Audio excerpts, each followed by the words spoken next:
Hi കൂട്ടുകാരെ, പുതിയൊരു വീഡിയോയിലേക്ക് എല്ലാവർക്കും സ്വാഗതം.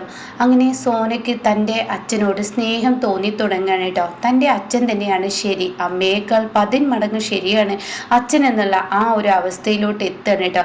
അത് കണ്ടിട്ട് സുശീലയ്ക്ക് എതിർക്കാൻ പോലും പറ്റാത്ത ആ പഴയ സോനയാണ് കേട്ടോ ഇനി വരാൻ പോകുന്നത്. അങ്ങനെ സുശീല ഓരോ ദിവസവും ശേഖരനോട് വളരെ മോശമായിട്ടുള്ള പെരുമാറ്റമാണ് കേട്ടോ കാണിക്കുന്നത്. ഇന്നത്തെ എപ്പിസോഡിൽ കണ്ടിട്ടുണ്ടാവുമല്ലോ.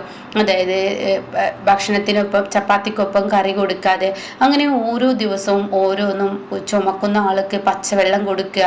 അതൊക്കെ കാണുമ്പോൾ സോനയുടെ ഉള്ളിലൊരു വേദനയാവാണ് കേട്ടോ. എന്ത് ചെയ്തിട്ടും ഇവിടെ അനുപമയോടൊക്കെ പറയുന്നത് സുശീല ചെയ്തോട്ടെ, ഞാൻ ചെയ്ത പാപത്തിൻ്റെ കുറ്റമാണ് എനിക്ക് കിട്ടുന്നത്. എൻ്റെ മക്കള് എട്ടും പൊട്ടും തിരിയാത്ത എൻ്റെ മക്കളെ ഞാൻ ഇട്ടേച്ചു പോയി. അവർക്ക് നോക്കാൻ വേണ്ടി തന്നെയാണ് ഞാൻ പോയത്, അവരെ വളർത്തി വലുതാക്കാൻ വേണ്ടി തന്നെ ഞാൻ പോയത്. പക്ഷേ എൻ്റെ വിധി അങ്ങനെ ആയിരിക്കും, എനിക്ക് ഇവരെ വിവരം അറിയിക്കാനോ നാട്ടിലോട്ട് വരാനോ ഒന്നും പറ്റിയില്ല. എന്നാൽ എന്നെ തിരക്കി സുശീല ഒന്ന് ഇറങ്ങുക പോലും ചെയ്തിട്ടില്ല എന്നൊക്കെ പറയുന്നത് സോന പലവട്ടങ്ങളായി ഇങ്ങനെ കേൾക്കുന്നുണ്ട് കേട്ടോ.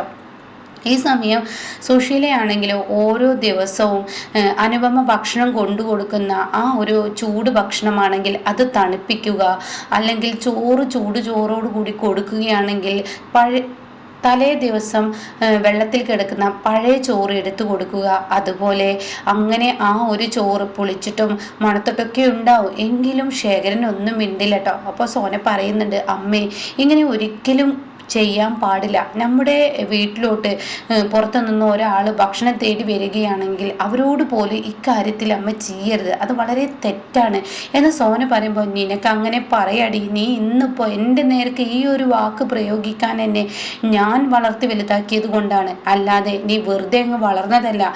ആ ഇരിക്കുന്ന ആ മനുഷ്യനുണ്ടല്ലോ അങ്ങേര് നിങ്ങളെയൊക്കെ ഇട്ടേച്ച് പോയതാണ്. അപ്പോൾ ഉടൻ തന്നെ സോന പറയുന്നുണ്ട്, ഇട്ടേച്ച് പോയതാണോ അമ്മേ, അതോ കുടുംബം നോക്കാനായിട്ട് അച്ഛൻ പോയതാണോ എന്ന് ചോദിക്കുമ്പോൾ, എന്താടി നീ എന്നോട് ചോദ്യവുമായി മുന്നോട്ട് വരുന്നത്? അല്ല, അച്ഛൻ ചെയ്തത് തെറ്റാണ് എന്ന് ഞാൻ പറയുന്നില്ല, പക്ഷേ അമ്മയുടെ ഭാഗത്ത് നിന്ന് നോക്കുമ്പോൾ തെറ്റാണ്. പക്ഷേ നമ്മുടെ ഭാഗത്ത് നിന്നും ഇന്നേ വരെ അമ്മ ചിന്തിക്കുന്നില്ല. അച്ഛൻ്റെ ഭാഗത്ത് നിന്ന് അച്ഛൻ അങ്ങനെ ചിന്തിക്കുകയാണെങ്കിൽ ഇവിടെ യഥാർത്ഥ പ്രതി അമ്മയല്ലേ? എന്താടി നീ എൻ്റെ നേർക്ക് കയർക്കുന്നു? അല്ല അമ്മേ, കയർത്തതല്ല, അച്ഛൻ കുടുംബം നോക്കാനായി പോയതാണെന്ന് അമ്മക്കും നന്നായി അറിയാം. അച്ഛൻ ഒരിക്കലും അച്ഛൻ്റെ കാര്യത്തിനായിട്ട് ഓടിപ്പോയതൊന്നുമല്ലല്ലോ. അച്ഛൻ പോയതിൻ്റെ യഥാർത്ഥ കാരണം അമ്മ ഒന്ന് ആലോചിച്ച് നോക്ക്. അച്ഛൻ എന്തിനാ പോയത്? കുടുംബം നോക്കാനല്ലേ? അല്ലെന്ന് നമുക്ക് എതിർത്ത് പറയാൻ പറ്റുമോ? അന്ന് അനന്തം മാഷു ഇതേ ചോദ്യം ചോദിച്ചപ്പോൾ അമ്മ മിണ്ടിയില്ലല്ലോ. ഓ, ആ വാദ്യരുടെ വാക്ക് കേട്ടിട്ടാണ് ഇല്ലേ നീ എന്നോട് കയർക്കാൻ വരുന്നത്? അല്ല അമ്മേ, അമ്മയുടെ പ്രവൃത്തി കൊണ്ടാണ് ഞാനിപ്പോൾ അമ്മയുടെ മുന്നിലോട്ട് വിരൽ ചൂണ്ടുന്നത്. അമ്മ ചെയ്യുന്നത് ശരിയല്ല, അമ്മക്ക് പ്രതികാരം ഉണ്ടായിക്കോട്ടെ, ഞാൻ അതിനെ എതിർപ്പ് പറയുന്നില്ല. അമ്മ അച്ഛനോട് എന്ത് വേണമെങ്കിലും കാണിച്ചോ, പക്ഷെ ആ മനുഷ്യൻ രാത്രി കിടക്കുന്ന ഓരോ ദിവസവും കിടന്ന് ചുമക്കുന്നത് എനിക്ക് കാണാൻ കഴിയുന്നുണ്ട്. എനിക്ക് എൻ്റെ റൂമിൽ കിടക്കാൻ കഴിയുന്നില്ല. ആ മനുഷ്യൻ കിടന്ന് ചുമക്കുമ്പോൾ മനസ്സിൽ എവിടെയോ സ്വന്തം അച്ഛനല്ലേ, ഞങ്ങൾക്ക് ജന്മം നൽകിയ അച്ഛനല്ലേ, ഞങ്ങളുടെ അച്ഛനല്ലേ ആ വരാന്തയിൽ ഇങ്ങനെ കിടന്ന് ചുമക്കുന്നത്? അങ്ങനെയൊന്നും ചെയ്യാൻ പാടില്ല. ഒന്നെങ്കിൽ അമ്മ റൂം അകത്തോട്ട് കൊടുക്കുക, അതല്ലെങ്കിൽ അമ്മ അച്ഛന് ചുടുവെള്ളവും കാര്യങ്ങളും അനുസരിച്ച് കൊണ്ടു കൊടുക്കുമ്പോൾ അതിനെ എതിർക്കാതിരിക്കുക.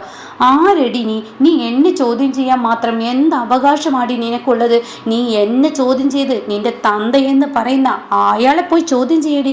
അയാൾ എന്നോടും നിന്നോടും കാണിച്ചു കൂട്ടിയ ഓരോ തോന്നിവാസങ്ങളും. അത് കേട്ട ഉടൻ തന്നെ സോന പറയണേ, ഇനി മതി, ആ കണക്ക് അമ്മ എത്രയോ തീർത്തു കഴിഞ്ഞു. വന്നിട്ട് അങ്ങേര് ഇത്രയും ദിവസമായി, എൻ്റെ അച്ഛൻ എന്ന് പറയുന്ന ആള് വന്നിട്ട് ഇത്രയും ദിവസമായിട്ടും അമ്മയുടെ പ്രതികാരം നിൽക്കുന്നില്ല. എന്തിനാണ് അമ്മ ഇങ്ങനെ പ്രതികരിക്കുന്നത്? ഇന്ദ്രേട്ടൻ പറഞ്ഞിട്ടുണ്ട് ഞങ്ങളോട്, അച്ഛനുള്ള സമയത്ത് ഞങ്ങൾക്ക് ഒന്നിനും ഒരു മുട്ട് വന്നിട്ടില്ല, അച്ഛനുള്ള സമയത്ത് അമ്മയുടെ കണ്ണുനീർ കാണേണ്ടി വന്നിട്ടില്ല. അപ്പൊ അതിനർത്ഥം എന്താ?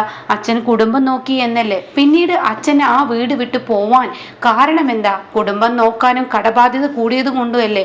അച്ഛന് എങ്ങനെ കടബാധ്യതയുണ്ടെന്ന് അച്ഛൻ ഇന്നേ വരെ പറഞ്ഞിട്ടില്ല. ഞങ്ങളെ നോക്കിയത് കൊണ്ടല്ലേ അച്ഛന് കടബാധ്യത? അച്ഛന് വേണമെങ്കിൽ അന്നേ അമ്മയെ ഉപേക്ഷിച്ചു പോവായിരുന്നു, ഞങ്ങളെ നോക്കാതെ ഇരിക്കായിരുന്നു. അച്ഛൻ മദ്യപിക്കുമെങ്കിലും കൂടി ഞങ്ങളെ എല്ലാം നോക്കി എന്ന് ഇന്ദ്രേട്ടൻ പറയുന്നുണ്ട്. അമ്മയുടെ കണ്ണ് ഇന്നേ വരെ കണ്ടിട്ടില്ല എന്ന് ഇന്ദ്രേട്ടൻ പറഞ്ഞു. അത് കേട്ട ഉടനെ, അവന്റെ വാക്കുകൾക്കാടി നിനക്ക് വേദവാക്യം. അങ്ങനെ നിനക്കും നിന്റെ സത്യനും ജന്മം നൽകി എന്നല്ലാതെ മനസ്സുകൊണ്ട് അങ്ങേരി നിങ്ങളെ സ്നേഹിക്കുന്നതായിട്ടുള്ള ഓർമ്മ നിങ്ങളിലുണ്ടോ? അത് പറഞ്ഞ ഉടൻ തന്നെ പറയാണ്, ദേ അമ്മേ, അച്ഛൻ എന്നും നേരം വൈകിട്ടാണ് വരാറുള്ളതെന്നും മദ്യപിച്ചാണ് വീട്ടിലെത്താറുള്ളതെന്നും എന്നും ഇന്ദ്രേട്ടൻ പറഞ്ഞു കേട്ടിട്ടുണ്ട്. അതുകൊണ്ട് തന്നെ ഞങ്ങളെ സ്നേഹിച്ചതൊന്നും ഞങ്ങൾക്കറിയില്ല. പക്ഷേ എപ്പോഴും അമ്മയുടെ കൂടെയാണ് ഞങ്ങൾ ഉണ്ടാവുന്നതെന്നും അച്ഛൻ്റെ അരികിലോട്ട് പോവാൻ അമ്മ സമ്മതിക്കാറില്ലെന്നും ഇന്ദ്രേട്ടൻ പറഞ്ഞിട്ടുണ്ട്. ഓ, അവൻ്റെ വാക്ക് കേട്ടിട്ടാടി നീ എൻ്റെ നേർക്ക് കയർക്കുന്നത്? അല്ല അമ്മ, അമ്മയുടെ പ്രവൃത്തി കൊണ്ടാണ്. അമ്മ ഇനി അച്ഛനോട് മോശമായ രീതിയിൽ ഇനി പെരുമാറിയാൽ മകളായ എനിക്ക് കണ്ടു നിൽക്കാൻ കഴിയില്ല. എൻ്റെ മരിച്ചുപോയ അച്ഛൻ തിരിച്ചു വന്നു എന്ന ലെവലിലാണ് ഞാനിപ്പോൾ അദ്ദേഹത്തെ കാണുന്നത്. തെറ്റുകൾ ആർക്കും പറ്റാം, പക്ഷേ ആ തെറ്റ് തിരുത്തി ആ മനുഷ്യൻ ഈ വീട്ടിലോട്ട് വന്നില്ലേ ആടി? ആ തെറ്റ് തിരുത്തി ആ മനുഷ്യൻ വീട്ടിലോട്ട് വന്നത് എന്താണെന്നറിയോ? അയാൾക്ക് വാർദ്ധക്യമായത് കൊണ്ട് തന്നെ നോക്കാൻ ആരുമില്ല. അയാൾ എവിടെയെങ്കിലും പോയി മരിക്കുന്നതിനേക്കാൾ നല്ലത് മക്കളുടെ അടുത്തോട്ട് വരിക തന്നെ. അങ്ങനെയല്ലല്ലോ അമ്മേ. അച്ഛന് വേണമെങ്കിൽ വൃദ്ധസദനത്തിലോട്ട് പോവാം. അവിടെ പോയാലും ഈ പീഡനം അച്ഛനുണ്ടാവില്ല. അമ്മ ചെയ്യുന്ന പീഡനം എന്താ? ആ മനുഷ്യന് ഒരു തുള്ളി ചുടുവെള്ളം കൊടുക്കേണ്ടടുത്ത് പച്ചവെള്ളം, ഭക്ഷണം കൊടുക്കുന്നതോ ചപ്പാത്തിക്കൊപ്പം കറിയില്ല എങ്കിൽ ചോറാണെങ്കിൽ ചൂട് ചോറിന് പകരം ഇവിടെ വീട്ടിലുണ്ടായിട്ടും തലേ ദിവസത്തെ പഴയ ചോറ്. എന്നിട്ട് പോലും അച്ഛൻ ഒരു പരാതിയോ പരിഭവോ ഒന്നും പറയുന്നില്ലല്ലോ. എന്തുകൊണ്ടാണ് അച്ഛന് പരാതിയോ പരിഭവോ പറയാത്തത്? മക്കളുടെ കൂടെ നിൽക്കാനുള്ള ആഗ്രഹം കൊണ്ട്, അകന്നാണെങ്കിലും മക്കളെ കാണാനുള്ള ആഗ്രഹം കൊണ്ട്. ഇതൊക്കെ ഞങ്ങൾക്ക് മനസ്സിലാവാഞ്ഞിട്ടല്ല. അച്ഛൻ അമ്മ ചെയ്യുന്ന ഓരോ പീഡനം കണ്ടിട്ടും അമ്മയുടെ നേർക്ക് അച്ഛന് വേണമെങ്കിൽ കയർക്കാം. പക്ഷേ അദ്ദേഹം അത് ചെയ്യാത്തത് എന്തുകൊണ്ടാണ്? ഞങ്ങളോടുള്ള സ്നേഹം കൊണ്ട്. വേണമെങ്കിൽ അദ്ദേഹത്തിന് ഞങ്ങളെ സ്നേഹിക്കുന്നില്ലെങ്കിൽ അദ്ദേഹത്തിന് വേണമെങ്കിൽ ഈ വീട് വിട്ടിറങ്ങാം. ആരും അദ്ദേഹത്തെ നോക്കും. പ്രത്യേകിച്ച് ദാസങ്ങളൊക്കെ പറഞ്ഞത് കേട്ടില്ലേ, അദ്ദേഹത്തെ കൊണ്ടുപോയിക്കോളാം. അങ്ങനെയുള്ള മനുഷ്യൻ അമ്മയുടെ ഇത്രയും പീഡനം ഈ വീട്ടിൽ വെച്ച് സഹിക്കുന്നുണ്ടെങ്കിൽ അതിനർത്ഥം എന്നെയും സത്യേട്ടനെയും ഇന്ദ്രേട്ടനെയും അദ്ദേഹം സ്നേഹിക്കുന്നുണ്ടെന്നുള്ള ആ രീതിയിൽ സോന സംസാരിക്കുകയാണ്. അപ്പോൾ ഈ സമയം സുശീലയുടെ സമനില തെറ്റിപ്പോവാണ്. ഈശ്വര, ഇവളെന്താ ഇങ്ങനെയൊക്കെ? എടി, അല്ലെങ്കിലും അങ്ങനെയൊക്കെ തന്നെ എടി വരത്തുള്ളൂ. അതിനാണല്ലോ ഞാൻ അയാളെ ഇവിടെ പിടിച്ച് കിടത്തിയത്. അപ്പോൾ ഉടൻ തന്നെ സോന പറയാണ്, ശരിയാണ്, അമ്മ ചെയ്തത് തെറ്റ് തന്നെയാണ്. അമ്മയുടെ പ്രതികാരം തീർക്കാൻ വേണ്ടിയാണ് അമ്മ അദ്ദേഹത്തെ ഇവിടെ പിടിച്ച് കിടത്തിയത്. എന്നാൽ അമ്മ ആലോചിക്കേണ്ട ഒരു കാര്യമുണ്ടായിരുന്നു. എൻ്റെയൊക്കെ അച്ഛനെന്ന് പറയുന്ന ആ പുറത്തിരിക്കുന്ന ആ മനുഷ്യൻ ഞങ്ങളോട് ആവശ്യപ്പെട്ടത് എന്താ? നിങ്ങളുടെ കൂടെ ഒരു ദിവസം ഭക്ഷണം കഴിച്ച് ഒരു ദിവസം പാർത്ത് ഞാൻ ഇവിടെ നിന്ന് പോയിക്കോളാം എന്നാ. പക്ഷെ അമ്മ ചെയ്തതെന്നാ? അദ്ദേഹത്തിനോട് പ്രതികാരം ചെയ്യാനാണ് നോക്കിയത്. അമ്മക്ക് അത്ര വെറുപ്പും ദേഷ്യവും ആണെങ്കിൽ അമ്മക്ക് പുറത്ത് തള്ളായിരുന്നു. പക്ഷെ അത് ചെയ്യാതെ കണ്ട് ഇങ്ങനെ ഓരോ പ്രവർത്തികൾ കൂടുതലായി ചെയ്ത് കണ്ടു നിൽക്കാൻ എനിക്ക് കഴിയില്ല. ഞാനും ഒരു കുഞ്ഞിനെ പ്രസവിച്ചിട്ടുണ്ട്. ഞാനും നാളെ ഇതുപോലെ എനിക്കൊരു മകളുണ്ട്. എൻ്റെ മകളും ഇതുപോലെ നാളെ തിരിച്ചടിക്കുമോ എന്ന് എനിക്ക് പറയാൻ പറ്റത്തില്ല. അപ്പം അതുകൊണ്ട് തെറ്റ് പറ്റി എന്നുള്ള കുറ്റബോധം മനസ്സിലുണ്ടായിട്ടും അത് കാണിച്ചിട്ടും അത് ക്ഷമിക്കാനുള്ള ആ മനസ്സില്ലാതെ പോയാൽ അത് ശരിയാവില്ല. അത് അമ്മയ്ക്കേ കഴിയുള്ളൂ. അതുകൊണ്ട് എനിക്കത് കണ്ടു നിൽക്കാൻ കഴിയില്ലെന്ന് പറഞ്ഞിട്ട് സോന പോവാണ് കേട്ടോ. ഈ സമയം അനുപമ കയറി വരികയാണ്. അപ്പോൾ അനുപമയാണെങ്കിലോ എന്നുള്ള ഒരു ചിരിയാണ് കേട്ടോ. ആ ചിരി അങ്ങ് കാണുമ്പോൾ തന്നെ സുശീലക്ക് മനസ്സിലായി എല്ലാം ഉണ്ട് ആ ചിരിയിൽ. ഇപ്പം എന്തായി? നിങ്ങൾ തന്നെ നിങ്ങളുടെ കുഴി തോണ്ടി. നിങ്ങൾ ചെയ്തത് ഒരു കാര്യം നല്ലതാണ്. അദ്ദേഹത്തെ ചായ്പിലാണെങ്കിലും കിടത്തിയത് കൊണ്ട് തന്നെ ഓരോ ദിവസം ഓരോ മക്കൾ മാറും എന്ന ആ ഒരു പ്രതീക്ഷ അനുപമയിലുണ്ട് കേട്ടോ. അങ്ങനെ അർദ്ധരാത്രി ആവുകയാണ്. അർദ്ധരാത്രി ആവുമ്പോൾ ശേഖരന് വല്ലാത്ത ചുമയും നെഞ്ചുവേദനയും വന്ന് തുടങ്ങുകയാണ്. വല്ലാതെ കിടന്ന് ചുമക്കുകയാണ്. തനിക്കൊരു സുഖവും കിട്ടുന്നില്ല, തനിക്കൊരു സമാധാനവും കിട്ടുന്നില്ല. എന്നാൽ മക്കളെ എന്ന് പറഞ്ഞ് ഉച്ചത്തിൽ വിളിക്കാൻ തനിക്ക് പറ്റത്തില്ല. എന്നാൽ താൻ ഒരു തുള്ളി വെള്ളം നോക്കുമ്പോൾ അതാണെങ്കിലോ പച്ചവെള്ളം, എന്നാൽ അത് ഫുള്ള് വെള്ളമില്ല. സുശീല ആ സമയം ആരും കാണാതെ കുടിക്കാനുള്ള വെള്ളം പോലും അളവ് കുറക്കും. ആരും കാണാതെ അതെടുത്ത് കളയും. പക്ഷെ ശേഖരൻ കാണുന്നുണ്ട്. ശേഖരൻ ഇത് മതി എന്നുള്ള ആ ഒരു നിലപാടായിരിക്കും. അങ്ങനെ ഒരു ദിവസം അനുപമ കുടിക്കാൻ കൊടുന്ന് വെച്ച വെള്ളവും ഇതുപോലെ എടുത്ത് കളഞ്ഞിട്ടുണ്ടാവും. താൻ അതിൽ നോക്കുമ്പോൾ ഒരൊറ്റ വെള്ളം താൻ അത് എടുക്കുകയാണ്. പിന്നീട് ഒന്നും നോക്കില്ല. ആ നല്ല മഴയായിരിക്കട്ടെ. ആ മഴയത്ത് ശേഖരൻ മുറ്റത്തോട്ട് ഇറങ്ങിയിട്ട് പൈപ്പിനടിയിൽ പോയിട്ട് വെള്ളം കുടിക്കുകയാണ്. എന്നാൽ പെട്ടെന്ന് സോന ഉറക്കത്തിൽ നിന്ന് ഉണരുകയാണ്. തൻ്റെ അച്ഛൻ്റെ ചുമ കേട്ടിട്ടാണ് കേട്ടോ.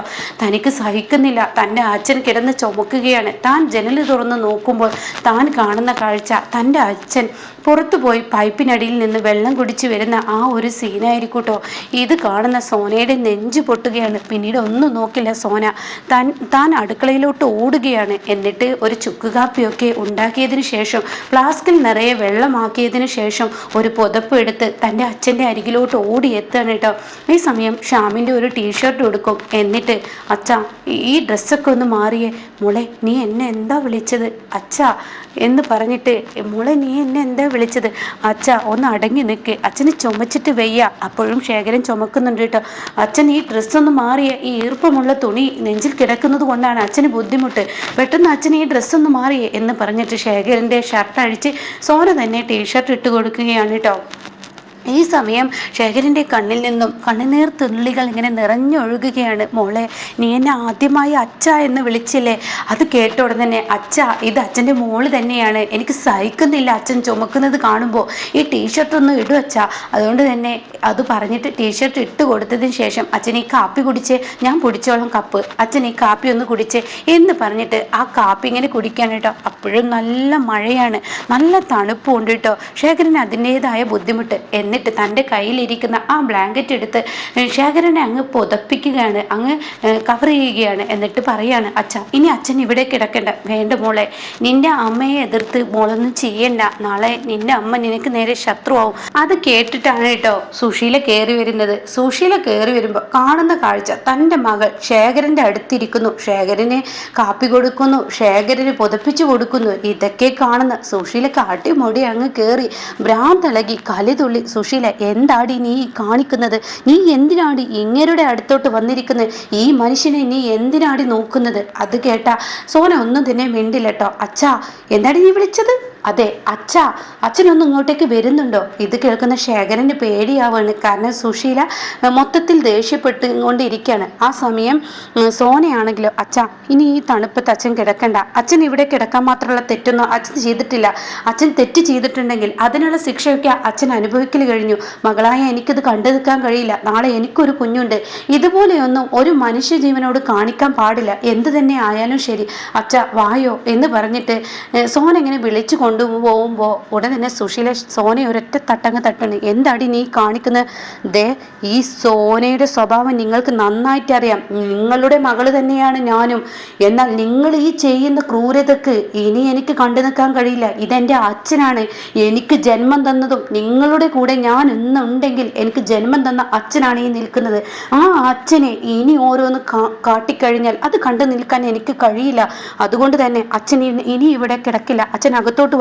ഈ തണുപ്പ് സമയത്ത് അച്ഛനെ ഇവിടെ കിടത്താൻ പറ്റില്ല, അച്ഛനെ ഇവിടെ കിടന്ന് മരിച്ചിട്ടുണ്ടെങ്കിൽ നാളെ ഈ വീട്ടിലെ എല്ലാവരും പ്രതിയാവും, അത് നടക്കില്ല എന്നും പറഞ്ഞിട്ട് സോന തൻ്റെ അച്ഛനെ അകത്തോട്ട് കൂട്ടിക്കൊണ്ടു പോവാണ് കേട്ടോ. ഈ സമയം സുശീലക്ക് മൊത്തത്തിൽ ഭ്രാന്താവാണ്. ഈശ്വര എന്താണിപ്പോൾ ഇത്, എന്തപ്പോൾ ഇത് ഇങ്ങനെ വരാൻ, ഞാൻ ചെയ്തത് തെറ്റായിപ്പോയോ, ഹർഷയുടെ വാക്കുകൾ എനിക്ക് തന്നെ പാരയായോ എന്ന് പലവട്ടം തൻ്റെ മനസ്സിനോട് 1000 വട്ടം ചോദിച്ചും കൊണ്ടിരിക്കുകയാണ് കേട്ടോ.